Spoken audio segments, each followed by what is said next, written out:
તારી પાસે મુદ્રા આવી ક્યાંથી ને? આ તો મારી મુદ્રા છે. પેલા એ કહ્યું હું જુગારી છું 100%, હું ચોર નથી અને મને જેલમાં પૂરવાનું રહેવા દો. આ ક્યાંથી આવી હું કહીશ ને તો તને સાંભળી નહીં શકું. મહારાજ, આ દુઃખને સહન કરી શકશો? સત્યને તમે સહન કરી શકશો? જે હોય કે. અને જુગારીએ કહ્યું મહારાજ તો સાંભળો, હું તો જુગારી છું, ચોર નથી, પણ તમારો દીકરો જુગારીને ચોર બને છે. એ શું વાત કરે છે? હા, ગુણાનિધિના પિતાજી સૌને કે હા તમારો દીકરો જુગારી છે, એની પાસે જુગારમાં હું વીટી જીતો છું, ચોરી નથી કરી નહીં. અને એ તો ચોર પણ છે. ચોર છે એટલું નહીં, આટલા વ્યભિચાર છે એના. અને બધી વાત કરી છે. યજ્ઞદત્ત મહારાજને થયું કોઈ તલવાર લઈને મારા બે ભાગ કર્યા હોત ને જનો વડ ગાય તો એ સહન થાત, પણ મારા કુળ ઉપર આવું દાન શું કરું? ઘરે આવે છે, એની પત્નીને કહ્યું મારે રાજમાં કાર્ય છે માટે જવું છે, પેલી મુદ્રા આપો. એમના પત્ની હાવ ખોટું નાટક કરે છે, અહીંથી ત્યાં ગોતવા લાગ્યા છે. ફલાણા હમણાં ચડી જશે, ક્યાંક મુકાઈ ગઈ હશે, આવી રીતે હશે, તેવી રીતે હશે, બહાના બનાવે છે. યજ્ઞદત્ત મહારાજ કહે અરે આ સ્ત્રીએ મને આટલો વિશ્વાસઘાત કર્યો, મારા દીકરાનું ભવિષ્ય તો બગાડ્યું, એની સંગતની મને કદી જાણ ન કરીને હજી મારી સાથે બનાવટ કરે છે. બહુ આઘાત લાગ્યો છે. અને પછી કહ્યું છે બ્રાહ્મણનું ખોડ્યું છે, પ્રહાર ન કરી શકો, પણ તમે મા અને દીકરાએ વિશ્વાસઘાત કર્યો છે. શાસ્ત્રમાં લખ્યું છે જે સ્ત્રી કુળને કલંક લગાડે એનો ત્યાગ કરવામાં દોષ નથી, જે પુત્ર કુળને કલંક લગાડે એનો ત્યાગ કરવામાં દોષ નથી. હું હાથમાં જળ લઈ તમારા બંનેનો ત્યાગ કરું છું, મારા કુળમાંથી નીકળી જાવ. હું નવા વિવાહ કરી અમારી પરંપરાને જે દીપાવે શોભાવે, જે જ્ઞાનની જે ધ્યાનની એ પરંપરાની હું વિવાહ કરીશ. પધારો. મહેશગીરી બાપુ મારે બોલી સ્વાગત છે. અને મારા કુળ પરંપરાને નિભાવે એવો પુત્ર પ્રગટ કરીશ, ફરી વિવાહ કરીશ, પણ આપનો ત્યાગ કરું છું.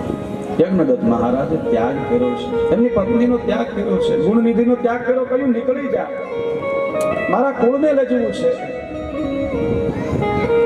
અને ગુણનિધિનો ત્યાંથી નીકળી જાય છે, પણ શું કરે, ક્યાં જાય, ભટકે છે, કોણ આદર આપે? એવો વિદ્વાન પિતાજીની અને એનો પુત્ર થઈને આવા માર્ગે છે, બધે અનાદર થાય.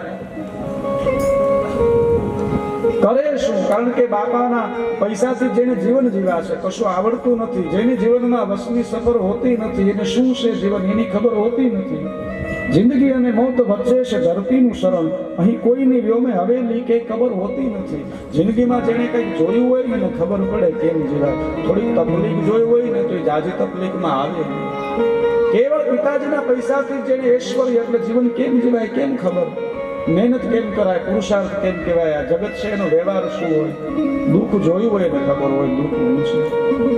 થોડી ઘણી કષ્ટી જોઈ હોય ને વાંધો ના આવે. તમે જો સામાન્ય દાખલો આપો, તમે તડકે રહેતા હોય ને તો તડકો સહન કરી શકો, એકદમ એસીમાં રહેતા હોય ને હાવ સામાન્ય તડકામાં આવો ને તો પરસેવે રેમ જેમ થઈ જાય. દુઃખ જોયું હોય દુઃખને સહજ સહન કરી શકે. ગુણનિધિએ ક્યારે દુઃખને જોયું નથી. હવે ભટકેલું જીવન કેમ ફાવે, કોણ એને બોલાવે? એક ગામથી બીજે ગામ રમણ કરે, ભૂખ લાગી છે, અનેક પ્રકારની એની વ્યભિચાર ભરેલું જીવન.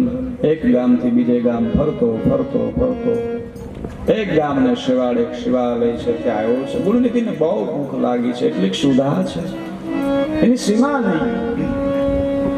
એક શિવાલય જોયું છે, શિવાલય લોકો એમ કહેવાય છે કે આવે છે જાય છે, લોકોની ભીડ છે.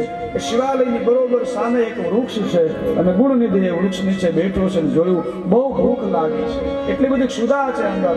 અને શિવાલય લોકો નૈવેદ્ય ધરે છે, પ્રસાદ ધરે છે. ગુણનિધિને એમ થયું હું અહીંયા બેસવા લોકો જતા રહીને પછી મારા પ્રસાદની ભોજનની વ્યવસ્થા થઈ જાય. એટલે શિવાલયની સામે ગુણનિધિ બેઠો છે, થોડે દૂર બેઠો છે, જાણો છે. લોકો આવે છે, નૈવેદ્ય ધરે છે, લોકો આવે છે, પૂજા કરે છે, ગુણનિધિ બધું જોવે છે. લોકો આવે છે, કીર્તન કરે છે, શિવરાત્રીનો દિવસ છે, લોકો આવે છે, ભગવાન સામે નૃત્ય કરે છે, કીર્તન કરે છે, લોકો ગાય છે. એક પ્રહરની આરતી થઈ છે, ગુણનિધિ આરતીના દર્શન કર્યા. બીજા પ્રહરની ત્રીજા પ્રહરની આરતી થઈ, લોકોએ બાદ જેના નૈવેદ્ય વિવિધ એને પૂજાના દર્શન કર્યા છે. ગુણનિધિની નજર એક પીછે છે, ઓ મને ભોજન મળી જશે સુદામા છે. રાત્રિના બીજા પ્રહરની પૂજા થઈ, પૂજાના દર્શન કર્યા છે ગુણનિધિએ. બધાએ કીર્તન કર્યા છે. ભગવાન શિવને કીર્તન પ્રિય છે, ભગવાન શિવને રાસ પ્રિય છે, ભગવાન શિવને હરેક કલા પ્રિય છે. તમારે કોઈ પણ કલાથી ભગવાનને રીઝવો ને એને પ્રિય છે, કલા નિધાન છે. જુદી જુદી કલાઓથી લોકોએ ભગવાન શિવ આગળ પોતાના ભાવ અભિવ્યક્તિ કરી છે. ગુણાનિધિએ જોયું છે. રાસ કીર્તન જુદા જુદા નૈવેદ્ય ભગવાનને અર્પણ કર્યા છે, ફળ ફૂલ અર્પણ કર્યા છે. ભગવાન શિવને રંબા ફળ પ્રિય છે, ભગવાન શિવને ખીર પ્રિય છે, ભગવાન શિવને નૈવેદ્યમાં સુખડી ધરાય છે. મોડી રાત્રે થઈને બધા થાક્યા એટલે કામ લોકો જતા રહ્યા, થોડાક લોકો ત્યાં ને ત્યાં સુઈ ગયા છે. અર્ધરાત્રિ થઈ ગુણનિધિને એમ થયું મને ભોજન મળશે, એટલે ગુણનિધિ શિવાલયમાં આવે છે. પણ દીવો ઝાંખો થઈ ગયેલો, દેખાતું નથી.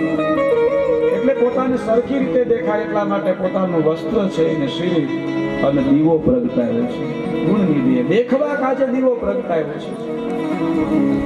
અને જેવું ગુણનિધિએ દીપ પ્રગટાવ્યો ત્યાં નૈવેદ્ય હતું, એનું ભોજન ગ્રહણ કર્યું છે.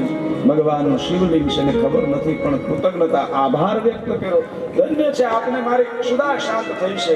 થોડું જળ એને પીવું છે, આપણે જળને થોડી વાર આમ રેડી દઈએ, ઢોળીએ. એ જળ ભગવાન શિવ પર જળ અર્પણ થયું છે. ભગવાન શિવને દીવો પ્રગટાવ્યો છે. એટલું જેવો ઘણા દિવસનો ભૂખ્યો હતો, જમવામાં કોઈ સીમા ન રહી. એ પ્રસાદ લઈને જેવો બહાર નીકળો, કોઈને પગ લઈ ગયો, લોકો સુતા હતા જાગી ગયા, શોર છે કઈ માર્યો છે. અને માર્યો એમાં ગુણાનિધિનું મૃત્યુ થયું. કોઈ પથ્થર અડી જતા અને જેવું મૃત્યુ થયું એટલે યમના દૂતો આવ્યા છે, પણ શિવ ગણો યાગને યમદૂતોને ભગાવ્યા છે. અને કહ્યું આ ગુણનિધિને અમે કૈલાસમાં લઈ જાશું. યમદૂતો કહ્યા તો ગુણનિધિ એક પણ જાતનો ગુણ નથી, અધર્મના માર્ગે હાલતો, આનું એવું ક્યું પુણ્ય. અને કહ્યું છે કે આ ગુણનિધિએ આ શિવરાત્રિના દિવસે જાગરણ કર્યું છે, શિવરાત્રિના દિવસે ઉપવાસ કર્યો છે, શિવરાત્રિના દિવસે પૂજાના દર્શન કર્યા છે.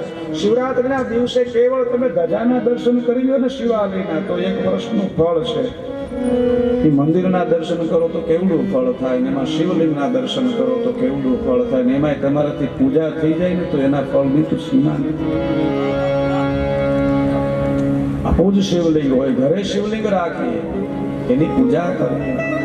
ગુણનિધિએ શિવલિંગ પૂજાના દર્શન કર્યા છે. એટલું જ નહીં, એને નૃત્યના દર્શન કર્યા છે, કીર્તનને સાંભળ્યા છે. ભૂખ્યો છે, ગાયું નથી. સાંભળવું એક ભજન છે હો, ભાવે અભાવે આપણે સાંભળીએ ભજન છે. કોઈ પણ પ્રકારે તર્ક થાય થોડા ઘણા વાંધો નહીં, પણ એક ભજન છે. એને કીર્તનને સાંભળ્યા છે અને રાસને જોયો છે. આ શિવરાત્રિના દિવસે બધા સુઈ ગયા હતા, એ જાગતો હતો અને એને ભગવાનને દીપ પ્રગટાવ્યો છે. એમના દૂતો કહી તો એને ઝાંખું દેખાતું તો એટલે ઈ જે હોય મારો મહાદેવી નથી જોતો. આ શિવરાત્રિના દિવસે દીવાનું દાન કર્યું એટલે હવે કૈલાસમાં એને સ્થાન મળશે. અને ગુણનિધિને એમ કહેવાય છે કૈલાસમાં લાવવામાં આવ્યો છે. મહાદેવના દર્શન કરતા એના અનેક જન્મોનો જે પાપ હતા બળીને ભસ્મ થયા, એનો છોકરો હાવ છોકરો થયો. મહાદેવે કહ્યું ગુણનિધિ માગ, પ્રભુ શું માગું? મેં અજાણતા ખાલી દીવો એ મને દેખાય એટલા માટે ખાવામાં ઝાંખું ન પડે અને શિવાલય મેં દીવો કર્યો બાપ, અને મારા જન્મના પાપ બળીને ભસ્મ થઈ જાય તો શું માગું? ભગવાન શિવે કહ્યું ગુણનિધિ આઈનો નિયમ છે, તમોધ્વમ નૈતુમ ઇચ્છામિ પ્રતિજ્ઞૈ મમ પ્રિય યસ્ત્રી ભવિષ્ય કાલે મદાલય દીપદાનમ.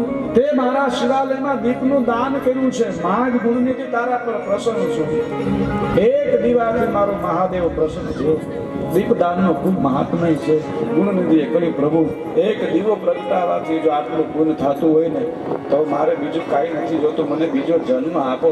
આ જન્મે તો મારા પિતાને અપયશ આપ્યો, હું જુગાર રહીનો ચોરી કરી આદિ, આવતા જન્મે તમારું ભજન કરવું છે, મને પૂર્વની યાદી રહે. એક દીવો કરવાથી જો આટલો પુણ્યોદય થતો હોય ને તો આ જગતમાં આપની ભક્તિથી વધીને કાંઈ ન હોય. મારે તમારી ભક્તિ કરવી, બીજો જન્મ મળે મને. અને એનો બીજો જન્મ વિચિત્ર રાજાને ત્યાં અર્ધમ રાજાના પુત્ર તરીકે દમ રાજા તરીકે થયો છે. બાળપણથી એને ખબર છે પૂર્વમાં મેં એક દીવો પ્રગટાવેલો અને અધર્મના માર્ગનો જીવ મને ભગવાન શિવના દર્શન થયા. બાળ વયથી શિવ ભક્તિ કરે છે, મહાદેવનો પ્રચાર ભક્તિ કરે છે. શિવ શિવ શિવ, ઓમ નમઃ શિવાય, ઓમ નમઃ શિવાય, હર હર. જીવનમાં જીવનમાં ગમે એવું દુઃખ હોય નામને હરી જાય તે હર. શિવ નામનું સતત સ્મરણ કરે છે, શિવનો પ્રચાર કરે. સમય જાતા રાજા બન્યો છે અને જેવો રાજા બન્યો એટલે સમગ્ર રાજ્યની અંદર એણે દીપદાન, અખંડ દીપદાન અને જાહેરાત કરી છે કે મારા રાજ્યના તમામ ગામડાઓમાં શિવાલય હોવા જોઈએ અને ત્યાં અખંડ દીવા હોવા જોઈએ. અખંડ દીવાનું મહાત્મ્ય છે. આપણે પણ અહીંયા રિદ્ધેશ્વર મહાદેવે અખંડ દીવો છે. આપ જે એમાં યથાયોગ્ય જોડાઈ શકો. દીવાનું દીપદાનનું ખૂબ મહાત્મ્ય છે. અખંડ દીપદાન શિવાલય છે આપણે. અને કેટલું મહાત્મય છે કે કથા ઘણા વર્ષથી સમય અનુકૂળ ન થતો પણ અખંડ દીવાનો આરંભ થયો અને શિવ કથાનું મુહૂર્ત થી બધું સુલભ બન્યું છે. દીપદાનનું મહત્વ છે. ગુણનિધિએ કહ્યું, અર્ધમ રાજાના પુત્ર તરીકે કહ્યું કે જ્યાં જ્યાં શિવાલય નથી ત્યાં શિવાલય બનાવો અને અખંડ દીવા. અને યાદ રાખજો, અમે હરેક કથામાં કહીએ છીએ ગામ ગમે એવું શ્રીમંત હોય પણ જો શિવાલય નથી તો ચંડાળનું ગામ છે. શિવાલય વિહીનશ્ચ ગ્રામોપી દ્વિજોપી ચંડાલો ભવેત. શાસ્ત્ર એમ કહે છે કે ગમે એવું ગામ હોય ત્યાં બ્રાહ્મણ રહેતા હોય, ક્ષત્રિય રહેતા હોય, શ્રેષ્ઠ વર્ણ ગમે એવું રહેતું હોય પણ જો શિવાલય નથી ને તો ગામ શમશાન છે. શિવાલય વગરનું ગામ, શિવાલય વગરનું ગામ એ શમશાન બરાબર છે. શાસ્ત્રોએ એમ કહ્યું છે કે શિવાલય વગરનું ગામ હોય ત્યાં દીકરી ન દેવી. શાસ્ત્રોએ એમ કહ્યું છે કે શિવાલય વગરના ગામમાં સાધુએ રાત્રિ ન રોકાવી. સાધુ રાત્રે રોકાય તો ગુરુમુખી જનોય બદલાવી પડે. બ્રાહ્મણ જો રાત્રે રોકાય તો જનોય બદલાવી પડે. સૂર્ય સ્નાન કરવું પડે અને ઉપવાસ કરવો પડે. સોમવારનું વ્રત રહેવું પડે. જે ગામમાં શિવાલય નથી ત્યાં રોકાવાય જાય. શિવાલય વિહીનશ્ચ ગ્રામોપી દ્વિજોપી ચંડાલો ભવેત. શિવાલય વગરનું ગામ એ શમશાન છે, ચંડાલનું ગામ છે, ચંડાલની ભૂમિ છે. ત્યાંનું ગામનું પાણી પીવો ને દોષ લાગે. ધર્મરાજાએ શિવાલય બનાવ્યા છે, બધે દીપદાન કર્યા છે. શિવ શિવ સમગ્ર રાજ્ય શિવ ભક્ત બન્યું છે. શિવ ભક્તિનો પ્રચાર કર્યો છે અને એ જન્મ જ્યારે પૂર્ણ થયો એનું એટલું તપ થયું છે. ભગવાન શિવના લોકમાં જ્યારે આવ્યો છે મહાદેવ પ્રસન્ન થયા. ધન્ય છે ગુણની તારા તપ ઉપરથી પ્રસન્ન થયો છું અને પ્રસન્ન થયો છું એટલું જ નહીં, જા વરાનમ દદામિ તે વત્સ તપસા નૈન તોષ. તારા તપથી પ્રસન્ન થાય અને હું તમામ નિધિનો તને નાથ બનાવું છું. આ જગતમાં જેટલી સંપત્તિ છે ને, જે ધન, એ બધાયનો અધિપતિ. દુનિયામાં જેટલું ધન છે, સૌદ લોકમાં જે ધન છે, નિધિના નામ નાથ સ્તંભ ગુરુય, આનો તને રાજા બનાવું છું. યક્ષો એનો તને રાજા બનાવું છું અને ધનનો અધિપતિ હું તને કુબેર ભંડારીનું પદ આપું છું. અને ગુણનિધિ નામે એક જુગારી ભૂલથી દીવો કર્યો અને આખા જગતનું જે ધન છે ને એનો અધિપતિ ભગવાન શિવે કુબેર ભંડારી જેને બનાવી દીધો છે. વિચાર તો કરો મહાદેવની ભક્તિ. યક્ષણા કિન્નરાણા સ રાજા સુરત હતું. યક્ષ કિન્નર એક દેવ જાતિ છે, એનો રાજા, તમામ ધનનો અધિપતિ કુબેર જેને કહેવાય છે. ભગવાન શિવ આગળ માતા પાર્વતી જ્યારે છે કુબેર ગુણનિધિને દમ રાજાના પુત્ર તરીકે ઈર્ષા થઈ કે આ કોણ કેવું તપ કર્યું હશે અને એ દ્રષ્ટિથી જોવે છે, એની આંખ ફૂટી ગઈ એટલે કુબેર, એનું નામ કુબેર પડ્યું છે. અંતે દેવી પ્રસન્ન થયા છે, કહ્યું વત્સ તે નિર્મલા ભક્તિ ભવે સદર્તુ. તે મારી સાથે નિર્મળ ભાવથી મારી ભક્તિની ઈર્ષા કરી છે. જો છે ઈર્ષા પણ ભક્તિની, કે એને કેવડી ભક્તિ કરી હશે, હું એથી વધારે કરું. માટે તને હું વરદાન આપું છું, તું ધનનો અધિપતિ થા. ભગવાન શિવે કહ્યું ધનનો અધિપતિ એટલું જ નહીં, હે કુબેર તું આજથી મારો મિત્ર છે, હું તને અલકા નગરીનો રાજા બનાવું છું. કુબેરે કહ્યું કે હું રાજા બનું, મિત્ર હોય તો મિત્રની પાસે હોવા જોઈએ. ભગવાન શિવે કહ્યું હું તારી અલકા નગરીની નજીક કૈલાસનું મારું નિવાસ સ્થાન બનાવીશ. અને ભગવાન શંકર કૈલાસમાં નિવાસ સ્થાન બનાવ્યું છે. એમ નારદ ભગવાન શંકર શિવલોકમાંથી કૈલાસમાં આવ્યા. એનું કારણ એક અજાણતા જુગારીએ કરેલી ભક્તિ, એક દીપદાન કર્યું અને પછી એની થયેલી ભક્તિ અને કુબેરનું પદ આપ્યું અને મિત્રતાને નિભાવવા ભક્તિની કાજે ઘોડો એ કૈલાસ પર્વતના વાસી બન્યા છે. મહાદેવ વરદ છે, જેનો સ્વભાવ સહજ ભક્તિ થઈ જાય અને એ મહાદેવની ભક્તિ એને રાજી કરવાનો અવસર, શિવ કથા, દિવ્ય કથા, આપણે દિવ્ય અવસર સમગ્ર જીત્યાળે ગામ સમજતા અવસર મળ્યો છે. એવા દિવ્ય કાર્યની અંદર આપણે ત્યાં મહેમાન પધારે, સાધુ સંતો પધારે, સમગ્ર ગ્રામજનો આગેવાનોના આભાર સર સંતોના આપણે અહીંયા સન્માન, મહેમાનોનું સન્માન એ વિશે આગળ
સિદ્ધેશ્વર મહાદેવ કી. આજનો આ ભવ્ય પ્રસંગ જ્યારે જીચાળી ગામના આંગણે સરસ મજાનો જ્યારે ચાલી રહ્યો છે ત્યારે બાપુના આમંત્રણને માન આપીને જ્યારે મારે ઉપસ્થિત થવાનું થયું છે. ખૂબ હું તો એક દશનામ ગોસ્વામી સમાજનો નાનો એવો બાળક સૌ એલાઉન્સર સરસ મજાનું કરું છું. કોઈ બોલવાનો મારો વિષય નથી, પણ છતાંય બાપુ સાથે ખૂબ સંકળાયેલો રહેલો સૌ લગભગ 10 વર્ષથી સતત બંને સાથે સમાજના કોઈ પણ કાર્યક્રમ હોય, ભંડારા પ્રસંગો હોય ત્યારે ખૂબ નિકોલ ભારતી બાપુ સાથે મિલતો ઝૂલતો રહું છું. બાપુનો એવો ભાવ હતો કે રમેશ બાપુ બે શબ્દ બોલો. પણ આવી સરસ મજાની જ્યારે જીચાળી ગામના આંગણે કથા ચાલી રહી છે અમારા નિકુલ ભારતી બાપુના સૌ મુખેથી, બાપુને વધારે વાત નહીં કરું પણ અમારા સમાજમાં અન્ય સમાજના ખૂબ અત્યારે કથાકારો ઉપસ્થિત છે. પણ નિકુલ ભારતી બાપુનું જે કથાનું કામ છે એ હું તો કાયમિક માટે કહું, જ્યારે ભોળાનાથની કૃપા થાય અને જો મારો મહાદેવ આ રિધેશ્વર મહાદેવ જેથી ત્રાકુડા ગામને આંગણે જ્યારે મારે કથા કરવાનો અવસર આવે ત્યારે કાયમિક માટે સ્ટેજ ઉપરથી કહું છું જેથી મારે કથા કરવી છે ને તેથી અમારે નિકુલ ભારતી બાપુની કરવી છે. આવી સરસ મજાના વક્તા છે. હમણાં જ જુનાગઢ મુકામે 1.25 કરોડના ખર્ચે અમારા પ્રતાપગીરી બાપુએ કથા કરીને ભવ્ય કથાના પણ એ વક્તાશ્રી હતા. એવી જ હમણાં તાલાળા મુકામે બુદ્ધગીરી બાપુએ જ્યારે કથા કરી એમના પણ એ વક્તા હતા. કાયમિક માટે સરસ મજાની વેદાંતની અંદર અમારા કથાકારોની અંદર કથાકારો તો ખૂબ છે ત્યારે, પણ કથાકારોની અંદર જો વેદાંતની અંદર સરસ મજાનું કોઈ જો નામ હોય તો અમારા નિકુલ ભારતી બાપુનું છે. અને બહુ સરસ મજાની જેઓની કથા છે. અને જીચાળી ગામને જ્યારે આવો લાવો મળ્યો છે ત્યારે ખૂબ સરસ રિધેશ્વર મહાદેવનું પણ આ સરસ મજાનો જીર્ણોદ્ધાર થયો છે. એવા જ આમ તો સિદ્ધેશ્વર મહાદેવને આપ સૌ બધા પરિચિત જ છો સિદ્ધેશ્વર મહાદેવથી. ભગવાન સ્વામિનારાયણ ભગવાન જ્યારે જુનાગઢમાં આવ્યા ને આજથી વર્ષો પહેલા ભગવાન સ્વામિનારાયણ ભગવાને પોતે 7 મંદિર બનાવ્યા. મહારાજે પોતે જે બનાવેલા 7 મંદિર ઘનશ્યામ મહારાજે પોતે એવા જ જુનાગઢમાં પરિભ્રમણ કરતા કરતા જ્યારે મહારાજ પધાર્યા ત્યારે ભગવાન શિવની મનોબળથી ખૂબ તપસ્યા કરીને ભગવાન શિવજી ત્યાં પ્રસન્ન થયા અને મહાદેવની પ્રાર્થના કરી ઘનશ્યામ મહારાજ અને મહારાજે કીધું કે હે મહાદેવ આપની જો આજ્ઞા હોય તો મારે અહીં આપનું સિદ્ધેશ્વર મહાદેવ તરીકે મૂર્તિમાં તમારું મંદિર જ્યાં બનાવવું છે. અત્યાર સુધીમાં મહાદેવના ખૂબ અઢળક મંદિરો છે, 12 જ્યોતિર્લિંગ છે અને ખૂબ સ્વયંભૂ ભગવાન જ્યાં જ્યાં પ્રગટ થયા છે એવા અઢળક મંદિરો છે. આ તો દેવાથી દેવ મહાદેવ છે, દેવનોય પણ દેવ છે. ત્યારે મહારાજે જ્યારે બાપુ મહાદેવ પાસે પ્રાર્થના કરીને કીધું કે આપની જો આજ્ઞા હોય ને મહાદેવ તો સિદ્ધેશ્વર મહાદેવ તરીકે જુનાગઢની અંદર મૂર્તિમાં આપનું મંદિર બનાવવું છે. અત્યાર સુધીમાં લિંગની અંદર મહાદેવના બધા મંદિર છે અને મૂર્તિમાં જો કોઈ મંદિર બન્યું હોય ને તો એ ઘનશ્યામ મહારાજે ભગવાનને પ્રસન્ન કરી અને સિદ્ધેશ્વર મહાદેવની સ્થાપના કરી છે જુનાગઢમાં. ગોગદીક જાજો અને આજની તારીખમાં હું તો કાયમિક માટે એક સાધુનો દીકરો છું છતાંય સિદ્ધેશ્વર મહાદેવને શૈલેષ બાપુ એટલો માનું છું એની કોઈ સીમાની કાયમિક માટે પૂજા કરેલી લગભગ 4-5 ફૂટની મૂર્તિ મારા ઘરે રાખી છે અને કાયમિક માટે પૂજા કરું છું સિદ્ધેશ્વર મહાદેવની. તમારા આંખ માથું થાય અને કોક દી ખાલી મહાદેવનો સિદ્ધેશ્વર મહાદેવનો દીવો માનજો, ખાલી સ્થાળ કરજો 500 રૂપિયાનો. સવારમાં તમને એનું રિઝલ્ટ ન મળે તો હું પૂજારી વટી જાઉં એવું કહી શકું. એવા સિદ્ધેશ્વર મહાદેવ જ્યારે જુનાગઢમાં બિરાજે છે અને મહાદેવના સ્થાપના કરેલા એવા સિક્યાળી ગામમાં રિધેશ્વર મહાદેવની જ્યારે સ્થાપના થઈ છે તો આપ સૌ મહાદેવની પૂજા કરજો. એટલી આપનાથી થાય એટલી ભક્તિ કરજો. બાપુએ હમણાં જ કથામાં કીધું પેલા જુગારીએ ખાલી જો દીવો કર્યો હોય અને એને કુબેર ભંડારી બનાવી દીધો હોય તો આપના ગામમાં આવું સરસ મજાનું મહાદેવનું મંદિર બન્યું છે. અને હું તો કહું છું કે સિક્યાળી ગામ એટલું પુણ્યશાળી કહેવાય કે આવા વક્તા તમારા ગામને મળ્યા છે. અનેક ગામને નિકુલ બાપુને અહીં મળવા આવવું પડે એવા તો તમારા ગામમાં વક્તા છે. ખૂબ ખૂબ આભાર નિકુલ ભારતી બાપુ. જય ભોલેનાથ, જય સોમનાથ.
દક્ષ મહારાજે તપ કરે, આદિશક્તિ પરાશક્તિ એમના ઘરે પુત્રી તરીકે પ્રગટ થયા. ભગવાન શિવ અને માતા સતીના વિવાહ થયા. સમય જતા માતા સતીએ ભગવાન શિવ એમનું શાશ્વત સ્વરૂપ એમના દર્શનની માગણી કરી. ભગવાન શિવે કહ્યું, દેવી બીજા નહીં, દેવી પરમ તત્વ વિજ્ઞાન. મારા શાશ્વત સ્વરૂપને જાણવા માટે મારા વિજ્ઞાનને જાણવું પડે. ગઈકાલે આપણે થોડી ચર્ચા ઈશ્વરના વિજ્ઞાન વિશેની ચર્ચા આપણે કરી. પરમાત્માનું વિજ્ઞાન કેવું છે એને જાણીએ પછી એના મૂળ સ્વરૂપને જાણી શકીએ. ઈશ્વર કેવડા છે. ઘણી વાર આપણે નાની નાની એની ધારણા ભક્તિ માર્ગમાં યોગ્ય છે. ભક્તિ માર્ગમાં એક નાનું રૂપ આપવું પડે તો જ ભક્તિ થઈ શકે. કૃત આચનમ સર્વદાર્શ. આખા બ્રહ્માંડને જેને ધારણ કર્યું છે એને શું આસન આપી શકે? એટલા માટે બરાબર છે. પણ એનું મૂળ સ્વરૂપ કેવું છે એને જ્યારે જાણવું હોય તો પહેલા એને રચનાને જાણીએ, એનું વિજ્ઞાન. ગઈકાલે આપણે થોડી ચર્ચા કરી. એના વિજ્ઞાનને જાણવું અઘરું છે. આ બ્રહ્માંડ એની રચના છે. આપણે એક ધરતીનું આનું માપ ન કાઢી શકીએ. આખા બ્રહ્માંડનું માપ કેમ કાઢી શકીએ? બ્રહ્માંડનું માપ ન નીકળે તો એનું માપ કેમ નીકળે?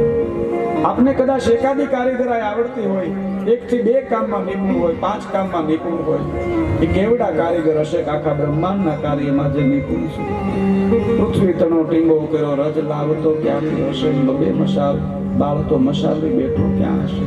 એ બધી જોવા તમે ઝંખના અટકી રહી, અંતે મતી અટકી રહી. એ પરમાત્મા એમના વિજ્ઞાનનું કહ્યું, દેવીએ કહ્યું, જગતના લોકો માટે તે વિજ્ઞાનને જાણવું દુષ્કર છે. એનો સહજ ઉપાય અને ત્યારે કહ્યું છે, હે દેવી, એ વિજ્ઞાન છે ને એની જનેતા કોણ છે? કહ્યું, કોણ? કે ભક્તિ. ભક્તિથી વિજ્ઞાન જન્મે છે. વિજ્ઞાનની દાતા ભક્તિ છે. ઋષિ મુનિઓ યોગીઓએ હજારો વર્ષો યોગ કર્યા છે, ભક્તિ કરી છે, અને આ બ્રહ્માંડનું જે વિજ્ઞાન છે એને જાણ્યું છે. અને એ મને તમને એને આપ્યું છે. તથા બ્રહ્માંડે તથા પિંડે. વિજ્ઞાન તરફ જવું હોય તો એક જ્ઞાન દ્વારા, યોગ દ્વારા આ બ્રહ્માંડની રચનાઓને જાણી શકાય છે. અને સત્ય છે, આજનું વિજ્ઞાન એમ કંઈક સૂર્યનારાયણ ભગવાન ધરતીથી એટલા દૂરી છે. 550 વર્ષ પહેલા તુલસીદાસજી મહાત્માએ કીધું, આટલો આગો સૂર્યનારાયણ ભગવાનની એટલી દૂરી છે. ત્યારે કયું વિજ્ઞાન હતું? ધ્યાનનું, ભક્તિના વિજ્ઞાનથી કરી શકાય. એ વિજ્ઞાનને જાણવું હોય તો ભક્તિ છે. નવદા ભક્તિ. હે દેવી, નવદા ભક્તિથી વિજ્ઞાનને પામી શકાય છે. પ્રથમ શ્રવણ, બીજું મનન, ત્રીજું કીર્તન. નવદા ભક્તિ દાસ્ય ભાવ, સખા ભાવ અને છેલ્લે આત્મનિવેદન. ઈશ્વર આગળ આત્મનિવેદન કરવું, જેવા હોય એવું વર્ણન. આ નવદા ભક્તિ છે. ભગવાન શિવ અને માતા સતી જગતના કલ્યાણ માટે મહાદેવે ઉપદેશ કર્યો છે. સમય જાતા દક્ષ મહારાજ જે છે એમણે 60 કન્યાઓનું કન્યાદાન કર્યું છે. અનેક યજ્ઞ અને દક્ષ મહારાજને પ્રજાપતિનું પદ મળ્યું છે. બ્રહ્માજીએ એને પ્રજાપતિનું પદ આપ્યું છે. પ્રજાપતિ એટલે જે કાર્ય બ્રહ્માનો જે ભાર છે તે કાર્યભાર એમના પુત્ર તરીકે દક્ષ નામના પ્રજાપતિ એમના પુત્ર સંભાળે છે. દક્ષને પ્રજાપતિનું પદ મળ્યું છે. કન્યાદાનનું બહુ મહાપુણ્ય છે. મેં અગાઉ પણ કહ્યું કે એક બાપના ઘરે દીકરી જન્મે મોક્ષ દેવા માટે આવે છે. એક યોગી 12 વર્ષ એક આસન ઉપર બેસીને તપ કરે અને જે પુણ્ય મળે, એક બાપ જ્યારે દીકરીનું કન્યાદાન કરે ત્યારે એને એટલું પુણ્ય મળે છે. દક્ષ મહારાજે કન્યાઓનું દાન કર્યું, એને પ્રજાપતિનું પદ મળ્યું છે. ના જગતમાં મેળવવું હેલું છે, મેળવ્યા પછી એને જાળવવું અઘરું છે. મળી તો જાય છે. અમારે મોરડીથી દિલીપ પરી બાપુ પધાર્યા છે. ખૂબ ખૂબ સ્વાગત છે બાપુ, આપનું સ્વાગત કરું છું. ઘણી વાર અમે આંખો વીંચીને કથા કરીએ અને મારું એવું ખાતું છે, મને કથા યાદ રહે, હું નામ ભૂલી જાઉં, ઘરના છોકરાઓને ભૂલી જાઉં. ખબર છે ને? ખબર છે. ઘણા મને નામ યાદ હોય, મસેરા યાદ હોય, નામ અહીં ન આવે. અને ગામમાં તો અમુક પણ જૂના નામ લેવાય નહીં આપણે, અમુકના નામ ને ખબર હોય પછી લેવાય નહીં. એટલે દાંત કાઢવા માટે કહું છું. હા, ઘણા નામ હોય કાળુભાઈ, પછી નવું નામ પાડ્યું હોય ગામ તો આપણે કાળું કહેતા હોય. પછી એમ કે તમારે કાળું નહીં કહેવાના. પણ અમે તો કહી ને, તમે હમણાં આવ્યા, અમે તો પહેલેથી કાળું કહી.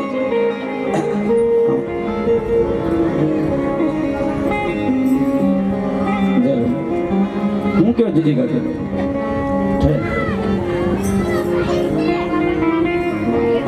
હા જો હું એક યાદ કરી દઉં. અહીંયાથી મારે નામ આવ્યું છે, આ જડી ગઈ મને છે. વ્યાસપીઠને 500 રૂપિયા અસ્મિતાબેન લાલજીભાઈ અને 500 રૂપિયા ગીતાબેન મુકેશભાઈ આપે છે. ખૂબ ખૂબ સાધુવાદ.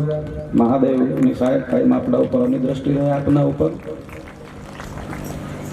કહેવાનું તાત્પર્ય છે મારું, વસ્તુ મળી જાય પછી એને જાળવવી બહુ અઘરી છે. પદ મળી જાય એને જાળવવું બહુ અઘરું છે. દક્ષ પ્રજાપતિને પદ મળ્યું છે. પ્રજાઓના પતિ બ્રહ્માજીનું જે કાર્ય એનો અમુક ભાર એ સંભાળે છે.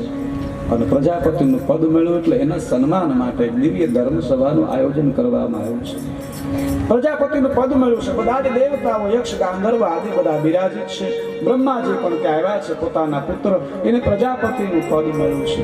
અને ઘણીવાર પદ હોય છે ને એનું સન્માન હોય છે. જુઓ, અમે અહીંયા બેઠા છીએ તો અમારી કોઈ અમે વ્યક્તિગત કશું હોતું જ નથી. અને હંમેશા યાદ રાખીએ છીએ કે અહીંયા વ્યક્તિ મહત્વની નથી. આજે વ્યાસપીઠ છે ને એ મહત્વની છે. અમે વ્યક્તિગત બહુ ઓછું બોલીએ. વક્તા તરીકે અમારી ફરજ આવે એ બોલીએ, અને આમાં અમારું કાંઈ નથી હોતું. આપણે બ્લુટૂથનો સ્ટીરિયો આવે, ફોનમાં જે હોય બ્લુટૂથમાં વાગે, એમાં પોથીજીમાં જે હોય ને એ ઉર્જા આપે એ અમારામાંથી વાગે, બાકી અમારામાં કાંઈ ન હોય. એક સામાન્ય છે, સહજતા. વ્યક્તિ મહત્વની નથી. આપણી જે પરંપરા છે ને શાસ્ત્રોની, એ મહત્વની છે. આ પદ છે, ત્યાં કોઈ આવી અને નમે તો વ્યાસપીઠનું મહાત્મય છે, વ્યક્તિનું નહીં. એ પીઠ ચિરંજીવી પીઠ છે, ભગવાન નારાયણનું સ્વરૂપ છે. શિવ મહાપુરાણ ભગવાન શિવનું વાંગમય સ્વરૂપ છે. એનું મહત્વ છે, એની ઉર્જા છે, એની કૃપા છે. તમને આનંદ આવે તો એની કૃપા, આ જે કાંઈ થાય ને એની કૃપા એ થાય. હું તમે નિમિત્ત બની. અહીંયા કોઈ આવી અને જો આચાર્ય શ્રી આવે તો પોથીજીને નમે. એ પદ છે, પ્રતિષ્ઠા. અત્યારે અમે એક સ્થાન લઈને બેઠા તો મારા વડીલ આવે હાથ જોડે, તેમ થોડું સમજાય કે ભાઈ હું મોટો થઈ ગયો. નહીં, દક્ષ મહારાજને પદ મળ્યું છે, એના માટે ધર્મસભાનું આયોજન છે. દેવતાઓ આવ્યા છે, યક્ષ, ગાંધર્વ, કિન્નર, બ્રહ્માજી આદિ. દક્ષ મહારાજનું ધર્મસભામાં આગમન થાય છે. એના અભિવાદન માટે બધાએ ઉભા થઈને અભિવાદન કર્યું છે, એમના સન્માન માટે, કારણ કે એમને પદ મળ્યું છે. સ્વયં બ્રહ્માજી પોતાના પુત્રના રાજીપા માટે, પ્રસન્નતા માટે મારા દીકરાને પદ મળ્યું છે, અભિવાદન કર્યું છે. દેવતાઓએ અભિવાદન કર્યું છે. ગાંધર્વો, યક્ષ, કિન્નરો જે પણ હતા, મોટા મોટા રાજાઓ, એમણે અભિવાદન કર્યું છે. ભગવાન શંકર પોતાના સ્થાન ઉપર બેઠા છે, એમને ખબર નથી કોણ આવ્યું. શિવ સ્વાત્મા રામ છે, નિજનું ધ્યાન ધરે છે, સ્વયંનું ધ્યાન ધરે છે. મહાદેવ બીજા કોઈ ધ્યાન નથી કરતા. સમય જાતા એ તો બધી પરંપરા પ્રમાણે રચનાઓ હોય છે. સ્વાત્મા રામમ છે, નિજ ધ્યાન ધરે છે. એને દક્ષના આવવાથી પણ કશો વાંધો નથી. દક્ષના પદ સાથે પણ કશી લેવા દેવા નથી. એની પ્રતિષ્ઠા સાથે પણ લેવા દેવા નથી. શિવ અમાન છે, એને માન સન્માન કશું ન હોય. એ બધાથી પર છે. આપણે નાથજી બાપુ આવ્યા હતા. એક સામાન્ય મહાદેવની જે સ્થિતિ છે એનું એક સામાન્ય દ્રષ્ટાંત આપવું હોય તો નાથજી બાપુ આવ્યા હતા. એકદમ હંસ સ્થિતિમાં હાલવા વાળા સાધુ છે. બસુ બાપા મોરારી બાપુ એને આફ્રિકા લઈ જવા હતા. એનો પાસપોર્ટ કઢાવ્યો, બધો ખર્ચો બધું કમ્પ્લીટ કરાવ્યું. રાતે મહુવા લઈ ગયા.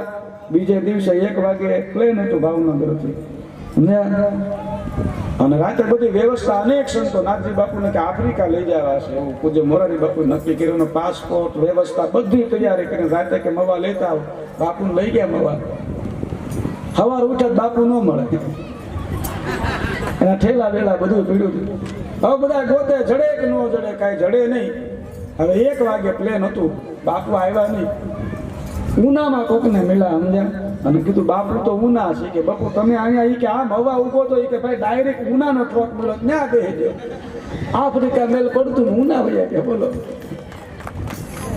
કે ડાયરેક્ટ ઉનાનો ટ્રક મળ્યો, પણ આફ્રિકા જાય કે મને ઉનાનો, એને કે ટ્રક ઉનાના ટ્રકમાં બેસી ગયા. આફ્રિકા રહ્યું કે આફ્રિકાની ક્યાં જરૂર? આ સાધુની સ્થિતિ હોય છે, પરમહંસ જેની સ્થિતિ છે. મહાદેવ સ્વાત્મા રામમ છે. નાથજી બાપુના જીવનમાં તો અનેક એવા હંસ ગતિ હોય છે, દુનિયાથી ક્યાંક જુદું જીવે. મહાદેવ પોતાની સ્થિતિમાં સ્વાત્મા રામમ છે. ને દક્ષે જોયું, બધાએ મારું સન્માન કર્યું છે, બધાએ મારું અભિવાદન કર્યું. સ્વયં મારા પિતાજીએ પણ મારો આદર, મારી પર પ્રસન્નતા વ્યક્ત કરી. અને દક્ષે દ્રષ્ટિ કરી, ઓહો, બધાએ મારું સન્માન કર્યું, પણ આ શંકર એને મારું સન્માન ન કર્યું.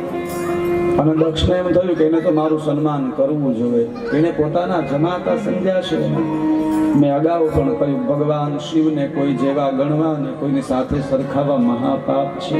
ઈશ્વર સર્વ વિદ્યાના યો મામ્ય અન્ય સમવદેત સો મદ પેવરો સો બ્રહ્મ હત્યેતિ. હજારો ગાયોની હત્યા કરો ને જે દોષ લાગે એટલો દોષ મહાદેવને કોઈ સાથે કેવા સરખાવાથી લાગે? નાના તો નહીં જ. પણ કોઈની સાથે સરખાવો સામાન્ય ગણો ભગવાન શંકરને સામાન્ય નથી. દક્ષે એને પોતાના જમાય સામાન્ય વ્યવહારિક ગણાય. આ શંકરની તો ફરજ આવે મને મારું અભિવાદન કરવું જોઈએ. અને દક્ષને ક્રોધ થયો. હજારો સન્માન કર્યું એ ન જોયું, એકથી સન્માન ન થયું એ તરફ દ્રષ્ટિ ગઈ. આવું જે જોવે ને એને દક્ષ કહેવાય. અહીંયા તમે આટલી વ્યવસ્થા કરી છે, એટલું સન્માન કરો, બધી વ્યવસ્થા કરો, અને જરી કોકથી કઈક કહેવાય ગયું એને યાદ રાખીને દક્ષ કહેવાય. સત્ય વસ્તુને સારીને યાદ ન રાખ્યા કેવડી મહેનત થાય. અમે ગયા હતા પણ જરી તમારે આમ છે, ઓલાભાઈ ને આમ કીધું તો આમ છે, દક્ષ કહેવાય. અને યાદ હંમેશા કથાને રાખજો. કોઈ કીધું એ નહીં, વ્યાસપીઠ હું બોલીશ ને એ યાદ રાખવા માટે છે. આ જુદા જુદા વ્યક્તિ હું બોલા એ નહીં. દક્ષ મહારાજે દ્રષ્ટિ કર્યો આ શંકર, અને ધીરે ધીરે અંદરથી રજોગુણ પ્રગટ થયો. ભગવાન શિવની શાંભવી માયાનો આ એક પ્રકાર છે. જે દક્ષે તપ કરીને આદિશક્તિને પોતાના ઘરે પુત્રી તરીકે પ્રગટ કર્યા છે, એ દક્ષ નિયમ ચૂક્યા છે. નિયમનો મહિમા હોય છે. માળા ધારણ કરી અને ગ્રહસ્થી છે, પોતે સ્નાન ન કર્યું, પૂજા કરી છે, એનો દોષ લાગ્યો છે. દક્ષની મતિ ભ્રષ્ટ થઈ છે. બ્રહ્માજીનો પુત્ર છે પણ એની મતિ ભ્રષ્ટ થવા લાગી છે. ઘણી વાર આપણે એમ કહીએ કે આપણે પરંપરાઓ કાંઈ જાળવવાની જરૂર નથી. નહીં, પૂજા પદ્ધતિના અમુક દોષ, આપણી પવિત્રતા શુદ્ધતાને ન જાળવો, મતિ ભ્રષ્ટ થઈ જાય, કેવડું પરિણામ આવે. દક્ષ મહારાજે માળાને ધારણ કરી ગ્રહસ્થી માણસ સ્નાન કર્યા વિના પૂજા કરી, એની મતિ ભ્રષ્ટ થઈ, કેવું પરિણામ આવે છે. દક્ષને ધીરે ધીરે ક્રોધ થયો અને કહ્યું, યતે હિ સર્વે સુરેસુરા વૃષમ નમંતી માં વિપ્ર. બધાએ મને વંદન કર્યા છે. અહીંયા દેવ દાનવ વિપ્ર આદિ બધાએ મને મારું અભિવાદન કર્યું, પણ એક આ શંકરે નથી કર્યું. કથમ હાસો દુર્જન પ્રેત પિશાચ સૌ. કારણ કે ભૂત હારે રે, પ્રેત હારે રે, શમશાન વાસી નિર્પત્રયો હયમ કથમ પ્રમાણમ ન કરોતી મે અધુના. મને પ્રણામ ન કર્યા, કારણ કે ભૂત હારે રે, પ્રેત હારે રે, આ ઓગળ છે. અનેક પ્રકારે દક્ષે શબ્દો કહ્યા છે. આ શંકર એને મને પ્રણામ ન કર્યા, કારણ કે અભદ્ર સમાજ સાથે જોડાયેલ છે. ઓગળ બધા ભૂત રહેવા વાળા, એને હારે પિશાચ રહેવા વાળા, એવી બધી ક્રિયાઓ કરે છે. ભૂત પિશાચો સેવિતો મતો અવિધો, અનેક પ્રકારની મતિ, અનેક પ્રકારની વિધિ. આનું હાવ જુદું જ હોય, પહેલેથી અલગ હોય, નીતિ નિયમથી બહાર છે. અને મહાદેવ હરેક નીતિ નિયમથી બહાર છે, વિધિ વિધાનથી બહાર છે. વિધિથી પ્રસન્ન થાય એનો રાજીપો છે, એના આધીન નથી, એનાથી પર છે. દક્ષને ક્રોધ થયો ને કહ્યું, આને મને વંદન નથી કર્યા. એનું કારણ સામાન્ય દેવ સમજે છે દક્ષ મહારાજ ભગવાન શંકરને. એવું વિચાર્યું કે જેમ દેવતાઓ યજ્ઞમાંથી હવિષ્ય લઈ અને પ્રબળ બને, એમાં શંકર હવિષ્યથી પ્રબળ બને છે, માટે હું એને યજ્ઞ ભાગથી વંચિત કરું અને એ દુર્બળ બને, એનું સામર્થ્ય ઘટે. એટલે દક્ષે કહ્યું, રુદ્રો હયમ યજ્ઞ બહિષ્કૃતો. આજથી હું આ રુદ્રને યજ્ઞમાંથી બહિષ્કૃત કરું છું. યજ્ઞ ભાગ નહીં, મેં વર્ણેશવતીતો વિવર્ણ રૂપ આ શંકરને ચારે વર્ણથી બહાર મૂકું છું. આ શંકર, એના ગણો, એના ભક્તો એ ચારે વર્ણની બહાર એકમાં પણ ન આવે. આજે પણ શિવ દ્વિજ જે છે ને ચારે વર્ણમાં ન આવે, એનાથી બહાર છે. દશનામ છે એ ચાર વર્ણમાં ન આવે. દેવેન ભાગે લગતા સહમ શમશાનવાસી કુલ જન્મહીન. આજથી હું એને દેવોના ભાગથી બહિષ્કૃત કરું છું. આ શમશાનમાં રહેનાર જેનું કુળ નથી એવા શંકરને દક્ષે ક્રોધમાં અનેક પ્રકારના આવા શબ્દો કહ્યા અને ભગવાન શંકરને શ્રાપ આપવા પ્રયાસ કર્યો કે હું આપને યજ્ઞ ભાગથી બહિષ્કૃત કરું છું. અમારો શ્રાપ છે. ભગવાન શંકર સ્વાત્મા રામ છે એને ખબર નથી. દક્ષે શિવ ગણોને શ્રાપ આપ્યો છે. યુ એ સર્વ રુદ્ર ગણા વેદ બાહ્યા ભવંતુ વે. આ બધા રુદ્ર ગણોને એની સાથે રહેલાને શ્રાપ આપું છું. તમે વેદ માર્ગનો પરિત્યાગ કરો, પાખંડવાદનો, જટા ભસ્મ અસ્થિ ધારણ આવું બધું ધારણ કરશો, મોટી જટા ભસ્મ. અને નંદી મહારાજને ક્રોધ થયો અને સામે દક્ષને શ્રાપ આપ્યો છે. હે દક્ષ, હે દુર્બુદ્ધે વૃથેવ શિવ કિંકરા. તું શ્રાપ દે છે ને, હું તારી જેમ મોટો વિદ્વાન નથી, પણ ભગવાન શંકરનો દાસ કિંકર છું અને હું તને શ્રાપ આપું છું. તારું મુખ જે બહુ બોલ બોલ કરે છે ને, હજી આ મુખ થશે. તારી સાથે જે બધા બધા રહેલા છે ને વેદાંતી છે, વેદ વાદ રતયુતમ, વેદ તત્વ વિમુખ. આજે પણ વિદ્વાનો છે એ વેદ તત્વથી વિમુખ થશે. ભવંતુ સતતમ વિપ્રા નાન્ય દસ્તી વાદિનો.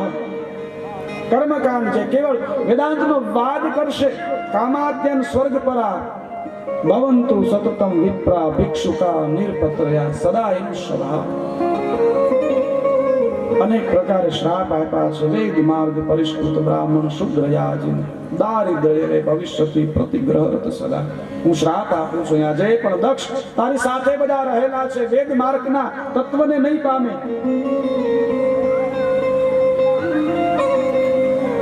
સતત એની કામના રહેશે. લોભ ગ્રહસ્થતા લોભને પામશે, વેદને વેચશે. અનેક પ્રકારે શ્રાપ આપ્યા છે. દક્ષ મહારાજે શ્રાપ આપ્યો એ શિવ ભક્તો સંતોમાં લાગ્યું છે. દક્ષ મહારાજને શ્રાપ આપ્યો છે. કળિયુગ આવતા એનો પ્રભાવ દેખાશે. ભગવાન શંકર સ્વાત્મારામ છે. ધ્યાનમાંથી જાગૃત થઈ નંદીને શાંત કર્યા છે. કહ્યું, હે નંદી, ત્યાં શું કર્યું? આપણાથી શ્રાપ ન દેવાય. ભગવાન શંકર પોતાના ગણોને લઈ અને નિજ સ્થાન કૈલાસ ઉપર આવ્યા છે. બીજી બાજુ દક્ષ મહારાજે વિચાર્યું કે મેં જે શ્રાપને આપ્યો છે એને હું જ પરિપૂર્ણ કરું, એટલે યજ્ઞ એની તૈયારી કરી છે. વાજપેયી યજ્ઞ માટેની તૈયારી કરી છે. 40 દિવસનો ત્યારે યજ્ઞ હોય છે, વાજપેયી યજ્ઞ. 88,000 ઋત્વિજો છે, જેમાં 66,000 ઉદ્ગાર સામવેદ છે. એ વાજપેયી યજ્ઞ માટેની દક્ષે તૈયારી કરી છે. દેશ દેશાવર આમંત્રણ દેવ દાનવ યક્ષ માનવ ગંધર્વ બધાને મોકલા છે. કેવળ ભગવાન શંકરને ત્યાં આમંત્રણ નથી મોકલ્યું, કારણ કે ત્યાં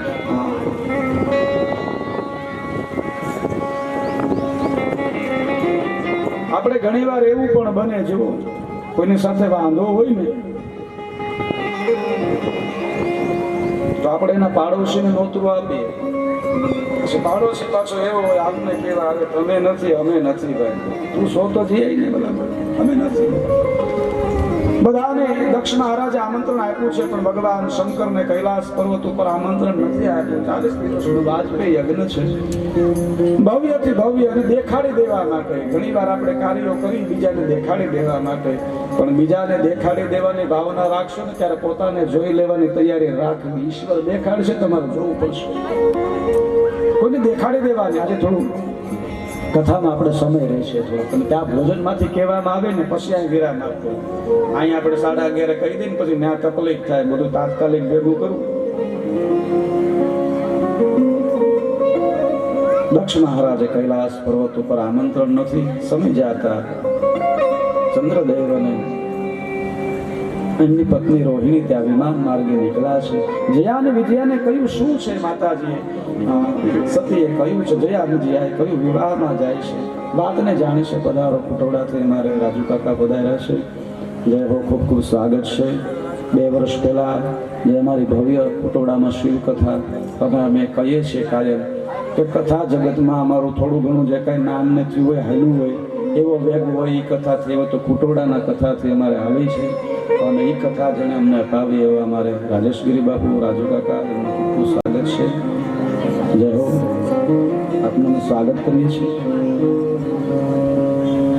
દેવી સતીએ વાત જાણી છે. ભગવાન શિવ આગળ આવ્યા છે અને કહ્યું, પિતૃ મમ મહાન યજ્ઞો ભવતીતિ મયા શ્રુતમ. હે પ્રભુ, મેં સાંભળ્યું મારા પિતાજીને ત્યાં મોટો યજ્ઞ છે. તત્રોત્સવ મહાન અસ્તિ સમવેતા શોષર્ય. ત્યાં બધા ઋષિ મુનિઓ, વિપ્ર સાધુ સંતો, દેવ દાનવ આદિ બધા જઈ રહ્યા છે. પિતૃ મમ મહા યજ્ઞ કસ્માતવ ન રોચતે. અને બાપના ઘરે યજ્ઞ હોય, કાર્ય હોય, દીકરી કઈ દીકરીને જવાનું મન ન થાય? દીકરીને તો બાપના ગામનો બાવળ પણ વાલો હોય છે. અને યાદ રાખજો, કોઈ પણ યજ્ઞ, કોઈ પણ કાર્ય, એનું ફળ ત્યારે જ છે જ્યારે તમારા આંગણે બેન દીકરી હોય. કરોડોનો ખર્ચો કરીને તમે વિવાહ કરો, કોઈ પણ કાર્ય કરો, પણ તમારી બેન અને દીકરી ન હોય તો એ નિષ્ફળ છે. મોટા મોટા કદાચ તમે ન તેડાવી શકો તો હાલે, પણ તમારી બેન દીકરી એને તો તેડાવી જ જોઈએ. આમાં દીકરીનું અપમાન થતા કેવડી મોટી હાનિ થાય એ પણ છે.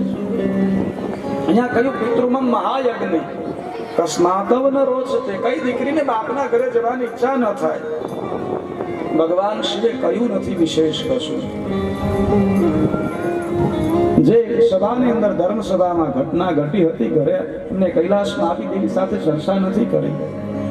પધારો મારે ભરતગીરી બાપુ સુરત થી આવ્યા, સ્વાગત છે. ભગવાન શિવે એટલું જ કહ્યું છે, દક્ષ સ્તવ પિતા દેવી મમ દ્રોહી વિશેષ. હે દેવી, તમારા પિતાને મારો દ્રોહ થયો છે, થોડી એમને મારી સાથે પેલું થયું, આપને આમંત્રણ નથી. યશે માનેવ સર્વે, એ મારાથી થોડા વિમુખ થયા. દેવી પાર્વતી કહે, દેવી સતી કહે છે, મહાદેવ પિતાને ત્યાં યજ્ઞમાં જવા માટે આમંત્રણની જરૂર નથી હોતી. બાપને ત્યાં દીકરીને જવા માટે આમંત્રણની જરૂર ન હોય, વાત સત્ય છે. ગુરુને ત્યાં જવા માટે આમંત્રણની જરૂર નથી. કથા અને સત્સંગમાં આમંત્રણની જરૂર નથી. વિસ્તારથી વાત ન કરતા દેવી ભાગવતની કથા લઈએ, ખૂબ વિસ્તાર થાય. અંતે ભગવાન શિવે દેવી સતીને જવાની અનુમતિ આપી છે. દેવી સતીએ જ્યારે આગ્રહ કર્યો, ભગવાન શિવને સંદેહ થયો. ત્રિકાળ જ્ઞાની ભગવાન શિવ જાણે છે, પણ દેવી ભાગવત કહે છે દેવીએ 10 મહાવિદ્યાનું સ્વરૂપ ધારણ કર્યું છે. ચિન્ન મસ્તિકા જેને કહેવાય છે, બગલામુખી જેને કહેવાય છે, માતંગી જેને કહેવાય છે, અને 10 દિશાઓમાં વિકરાળ સ્વરૂપ ધારણ કર્યું છે. મહાદેવ, આપ મને સામાન્ય સમજો છો, હું કેવળ દક્ષ પુત્રી નહીં, આદિ શક્તિ છું, અને દક્ષ વસન ભૂલો છે, શિવ દ્રોહ કર્યો છે, માટે હું જાઉં છું. ભગવાન શિવે દેવી સતીને અનુમતિ આપી છે. 20,000 ગણો સાથે ગયા છે, અને યજ્ઞ સ્થળમાં દેવી સતી આવ્યા છે.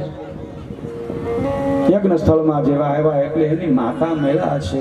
બેનો એ બધા હા પણ નહીં અને ના પણ નહીં એવા ભાવ સાથે આદર કર્યો છે. માતા મળી છે, માતા વીરની મેળા છે, માં છે. અંતે સતી એમ કહેવાય છે કે યજ્ઞ સ્થળ ઉપર આવ્યા છે. યજ્ઞ સ્થળ ઉપર આવી અને જોયું તો બધાનું સ્થાપન છે, ભગવાન શંકરનું સ્થાપન નથી. અને આ સ્થિતિ જોઈ અને દેવી સતીએ પોતાના પિતાજીને કહ્યું છે, અહીંયા બધા જ દેવતાઓનું સ્થાપન છે. પિતાજી, યજ્ઞનું કલ્યાણ કરનારા જગતના રક્ષક એવા ભગવાન શંકરનું સ્થાપન કેમ નથી? અને દક્ષે કહ્યું છે, તવ કી બહુ નૈક્તેન કાર્યે નાસ્તિ સાંપ્રતમ, તને કહેવાથી શું ફાયદો? અને પ્રથમ અમે તો આપને તેડાવ્યા જ નથી. ગચ્છમ વા તિષ્ઠ વા ભદ્રે, અને મેં જ્યારે તને કન્યાદાન કર્યું હું ભૂલી છું તો તું કોણ છે? અને એ ઓઘડનું મારે શું કામ છે? અમંગલસ્તુ એ ભરતા શિવોસ્ત, ગમે તે બુધે જે અમંગળ છે, અભદ્ર છે, એનું કોઈ સ્થાન નથી. એક શબ્દો કહેવા લાગ્યા છે. દેવી સતી સાંભળે છે, ભગવાન શિવની નિંદા કરે છે. દક્ષ દેવીનું વચન હતું મારું અપમાન કરે, અપમાન ભગવાન શંકરનું કરે છે. પણ શિવ અને શક્તિ જુદા નથી. દેવી સતીએ કહ્યું, હે દક્ષ મહારાજ, આ સંસારમાં શિવ નિંદાથી મોટું પાપ નથી. શિવ નિંદાસમ પાપમ ન ભૂતમ ન ભવિષ્યતિ. મહાદેવ જગતના અધિષ્ઠાતા છે, બ્રહ્માંડ નાયક છે, યોગી છે, નિર્વિકારી છે, બધાથી પર છે.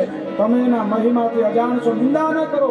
અને સતા દક્ષ અનેક પ્રકારના અયોગ્ય કટુ વચન બોલે. દેવી શક્તિના ભ્રકુટીનો મરોડ બદલાનો છે. કહ્યું, હે દક્ષ, તું શિવ નિંદા કરે છે, 1 સેકન્ડના 6 ભાગમાં બાળીને હું ભસ્મ કરી નાખું. આદિ શક્તિ છું, પરાશક્તિ. 1 સેકન્ડ થાય એનો 6 ભાગ હોય અને તારા આખા યજ્ઞ ભાગને બાળી દઉં. પણ હે દક્ષ, આ દેહ તારી પુત્રી તરીકે હું પ્રગટ થઈશું. જગતમાં દીકરી બાપને જો બાળે ને તો દીકરીનું મહત્વ ઘટી જાય. માટે તને હું સજા નથી કરતી, સેકન્ડના 6 ભાગમાં બાળી દઉં. પણ હે દક્ષ, જગતમાં બાપ અને દીકરીની મર્યાદા તૂટે. શિવ નિંદા સંભળાય નહીં. કાં શિવ નિંદા કરનારનો વધ કરવો પડે, કાં સ્વયંનો દેહ ત્યાગ કરવો પડે. અને સતીએ કહ્યું, મારે દેહ ત્યાગ કરવો. હે અગ્નિદેવ, અગ્નિ કહે, મારામાં તાકાત નથી તમારા દેહને ભસ્મ કરી શકતી. આદિ શક્તિ પરાશક્તિએ યોગાગ્નિ ધ્યાનમાં બેઠા છે. યોગથી અગ્નિ પ્રગટ કર્યો છે અને યોગાગ્નિમાં પોતાનો દેહ છોડ્યો છે. મણિદ્વીપમાં જઈ પોતાની સુરતા વિરાજિત કરી છે. યોગાગ્નિમાં પોતાનો દેહ 20,000 ગણો દોડ્યા. મારો એમાં થયું છે. ભૃગુ ઋષિએ યજ્ઞમાંથી યોદ્ધા ઉત્પન્ન કર્યા છે. 20,000 ગણોને ખબર નથી ક્યાં જવું. આદિ શક્તિ એનો દેહ સ્વયં યોગાગ્નિથી બળે છે. કોઈ પોતાના મસ્તક કાપી નાખ્યા, કોઈ સ્વયં પોતાના આયુધોથી પોતાનું મૃત્યુ નથી કર્યું છે. શિવગણો લડે છે. બીજી બાજુ ભગવાન શિવ શિવને જઈ અને કહ્યું છે, હે મહાદેવ, દક્ષના યજ્ઞમાં આદિશક્તિએ પોતાનો યોગાગ્નિ દ્વારા દેહ છોડ્યો છે. ભગવાન શંકર એની પ્રકૃતિનો કેવળ મરોડ બદલ્યો છે. ક્રોધિત નથી કે આ ભગવાન શિવ ક્રોધ ન કરે. ક્રોધમાં એક ફેરું જો પગ પછાડે ને, પ્રલયનો દેવ છે, કલ્પની પહેલા નાશ થઈ જાય સૃષ્ટિનો. કેવળ પ્રકૃતિનો મરોડ બદલાનો. જટામાંથી એક મહલની લટ લઈ અને પર્વત ઉપર ઘા કરી અને પર્વતના બે ભાગ કરીને મહાન ગણ પ્રગટ થયા છે. વીરભદ્ર કેવા શક્તિશાળી છે. હજારો ભુજાઓ છે, પ્રસંગ જેની કાયા છે. ભદ્રકાળી પ્રગટ થઈ છે. ભગવાન શંકરને પ્રગટ કરવાની કહે છે, હે મહાદેવ,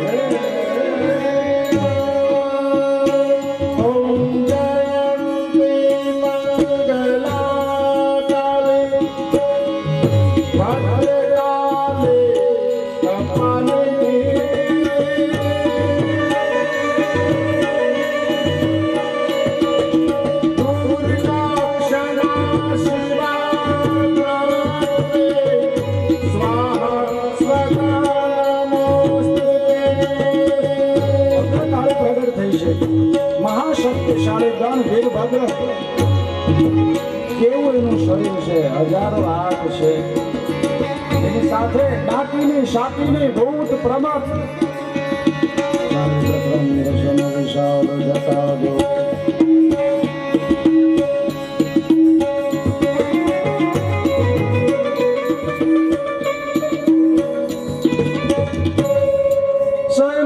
સમ વિશાલ જટાજો ચંદ્ર ભાગ ગંગ કી તરંગ માલમ મગનીર જાજે. લાલ લાલ ચંદન કે ગોર લાલ કુમકુમ સિંદૂર ગુલાલ કુસુમ વાલ સાજે. મહાગણ વીરભદ્ર, હે મહાદેવ, આજ્ઞા કરો. શોષણિયા કિમિશાનાય શણાર્દ મેવ સિંધવ. મહાદેવ આજ્ઞા કરો. વીરભદ્ર કહે છે, એક ક્ષણની અંદર હાથે સમંદરને એક અંજલી ભરી મોં પી જાવ ને તો તમારો ગણ વીરભદ્ર નો કહેવાય. મને આજ્ઞા કરો. વિશાલ જટાજોટ ચંદ્ર ભાલ ભંગ ને તરંગ માલ વિમલ મેઘ જાજે. હે લોચન કે લાલ લાલ ચંદન કે ગોલ લાલ કુમકુમ સિંદૂર ગુલાલ કુસુમ વાલ સાજે. ઓન ભંગ કે કંઠમાલ વિશાલ સ્ફટિકમાલ રુદ્રમાલ હરકયાલ રાજે. ડમ ડમ કે ડમરુવાદ માન મેર સ્વસ્માલ શંકર મહારાજ યાદ કાંડવ રાજે. બોલે મહારાજ યાદ કાંડવ રાજે.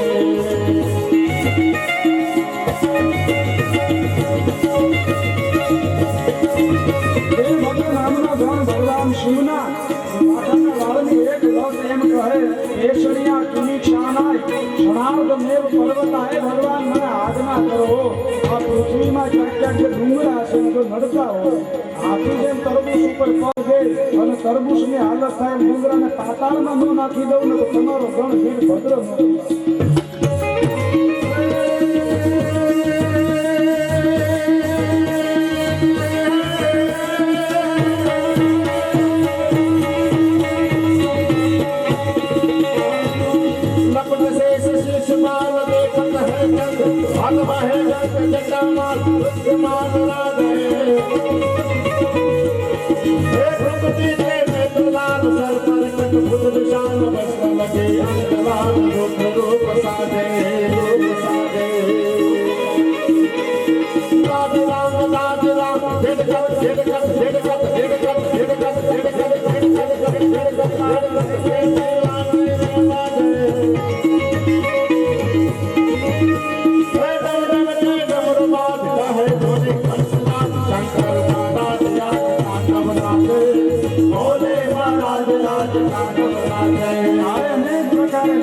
શાંતિની ભૂત પ્રમથ શતક બ્રહ્મ રાક્ષસ ભૈરવ ક્ષેત્રપાલ શોષક યોગીની મુખ્ય ગણો સંત કરુણ નામનો ગણ 3 કરોડ ભૂતલા લઈને આવ્યો છે. એક રાવણ વિકૃત નામે ગણ કરોડો ભૂત સાથે છે, જેની સાથે વીરભદ્રના રથની અંદર 10,000 તો આવો વીરભદ્ર વીરભદ્ર એમ કહે પ્રભુ ક્ષણે જ ભસ્માત પૂર્યા બ્રહ્માંડ હિ કિંગ કરો આખું આ બ્રહ્માંડ છે તમે કયો ને તો એક ક્ષણમાં નાશ કરો આજ્ઞા કરો.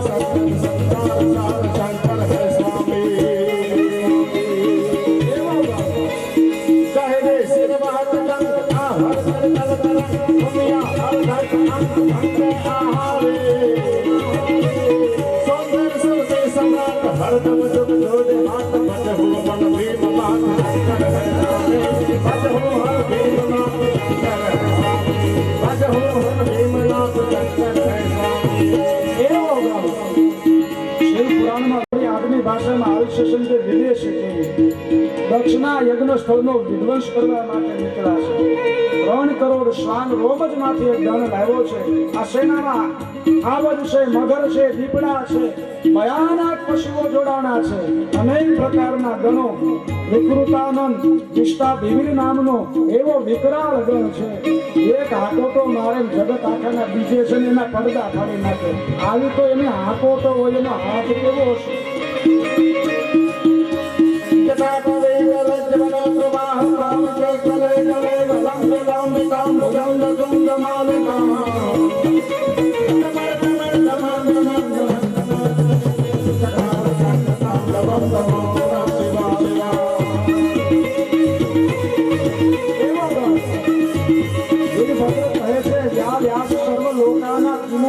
શંકર આ જગતને ફરીથી રચના કરવી હોય ને તો કયો આખા બ્રહ્માંડનો નાશ કરી દઉં.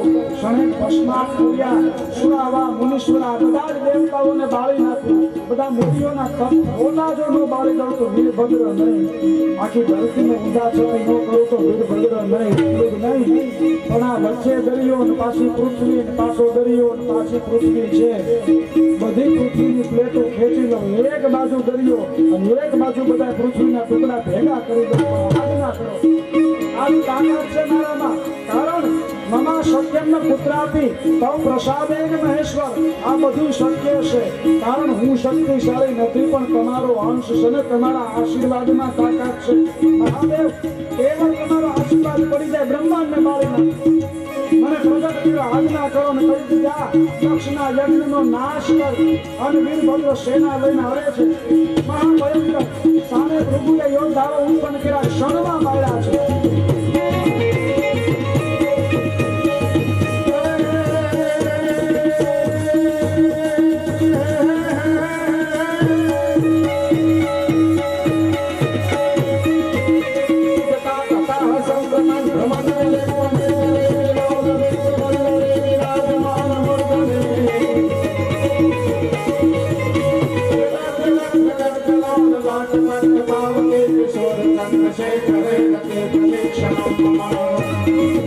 મહાભયંકર યુદ્ધ થયું છે. દેવતાઓ આવ્યા છે. વીરભદ્રે ક્ષણમાં પરાસ્ત કર્યા છે. દક્ષની સેનાનો નાશ કર્યો છે. રૂંબુ ઋષિ યજ્ઞમાંથી અનેક યોદ્ધાઓ રૂંબુ નામે યોદ્ધાઓ પ્રગટ કર્યા છે. પણ આ એવી સેના ક્યાં જાય? ચારે બાજુ ઘેરી રહ્યા છે. આકાશમાં એવા પ્રાણીઓ છે આકાશ માર્ગે કોઈ જઈ ન શકે. જળ માર્ગે મગર આદિ પ્રાણીઓ છે. જંગલમાં જાય તો સિંહ આદિ છે. જેના રથમાં 10,000 સિંહ હોય. આવો યોધો અને જે પ્રસાદ આપે છે દક્ષના યજ્ઞમાં જે આવ્યા છે લાભ લેવા માટે મહાપ્રસાદ આપે છે શિવગણો. કેવો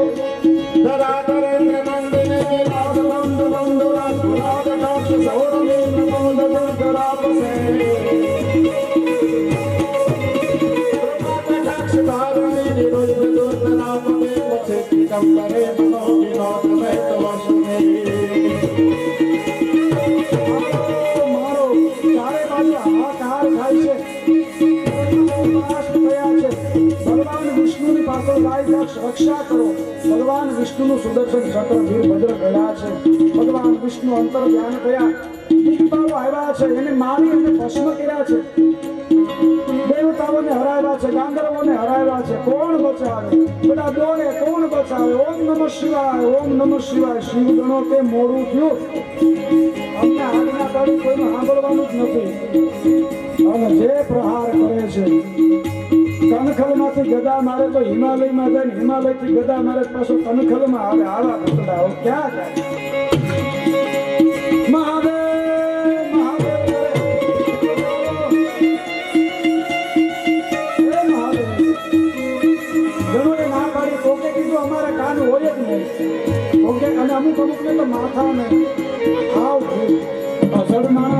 અજડ માણા હારા કુટિયાને પકડી લઈને બાપુ ફૂટ્યો શાંત થઈ ગયા. અજડ આવો તાકાત વાળો હોય, આવડા તો ભૂતડા એના ગામમાં ઘટે. અજડ માણા હારા કુટિયાને પકડી લઈને ફૂટ્યો સમજી જાય, શાંત થઈ જાય. એક અજડમાં આવી તાકાત હોય તો આ તો શિવના ગણ. ભૂત જેના હાથ હોય તો હોય, ન હોય ઈ ગા કરે, ઈ તો વાગે એને ખબર પડે. બોલાતું નથી, લુગડા હાલે તો મારે વેદના થાય, પણ જો બોલે તો આ તો હજી બોલે છે, ફરી મારે છે. મનોમન પોકાર કરે મહાદેવ મહાદેવ, ચારે બાજુ મારો મારો.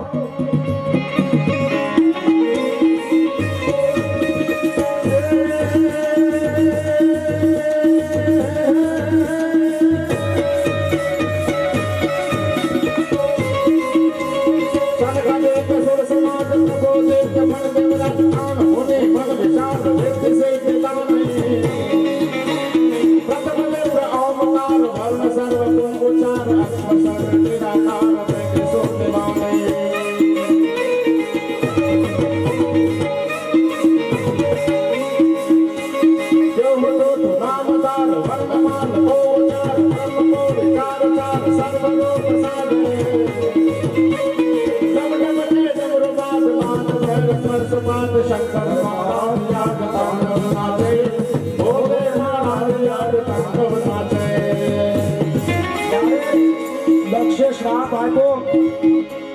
મણિભદ્ર નામના ગણે યાદ રાખ્યું તો ભૃગુ ઋષિએ દાઢી ઉપર હાથ દીધેલો, દક્ષને સહયોગ કર્યો, બરાબર છે.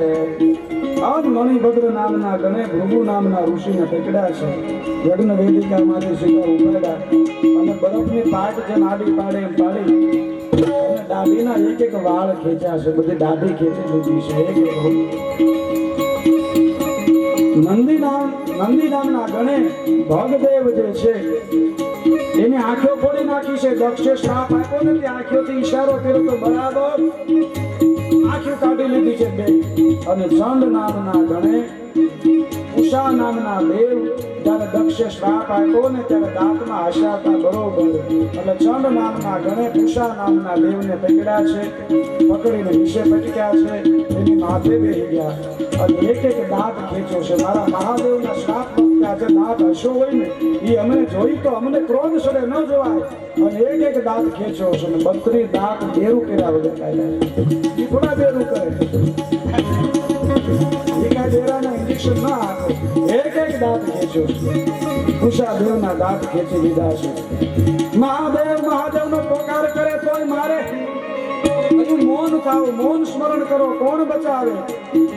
ચારે બાજુ હાહાકાર, ક્યાં જવું? આ જગતમાં શિવથી જે વિમુખ થાય ને એને ક્યાંય આશરો મળે નહીં. મહાદેવથી વિમુખ થયેલો જીવ અંદરના યુદ્ધની કથા છે. કોણ બચાવે? ભગવાન શિવે 13 પ્રકારના સન્નિપાત મોકલા છે, 100 પ્રકારના તાવ મોકલા છે. કોઈ એવા હોય ને તાવ ઘેરી વેળા છે, જેવો થોડોક શિકન ગુનિયા થાય અરવિંદભાઈ, અને કેવું થાય? 100 પ્રકારના તાવ, આજના નહીં, આ કયુના છે. 13 પ્રકારના સન્નિપાત છે. હનેપાત ઉપડી જાય, બેઠા હોય, જે લવો મગજમાં હોય ઈ ચડે. જે ધારા હોય એક ધારું, કોઈને જે હુજી ગયું હનેપાત ગણાને હોય ઘરે, અમુક ઉંમર પછી હનેપાત થઈ જાય. 13 પ્રકારના હનેપાત મોકલા છે. અમુક તો જુદા જુદા બેઠા, આમ જુઓ વેદિકાઈ નથી ને હવની નથી, ન્યા સ્વાહા કરે, હનેપાત પોગી. અમુક ને તાવ આવે છે, પણ જો ટાઢિયો તાવ આવે ધ્રુજાય નહીં, ધ્રુજે તો ઘણો મારે. એમાં એકને બહુ ટાઢિયો તાવ છે, ધ્રુજવા મળ્યો.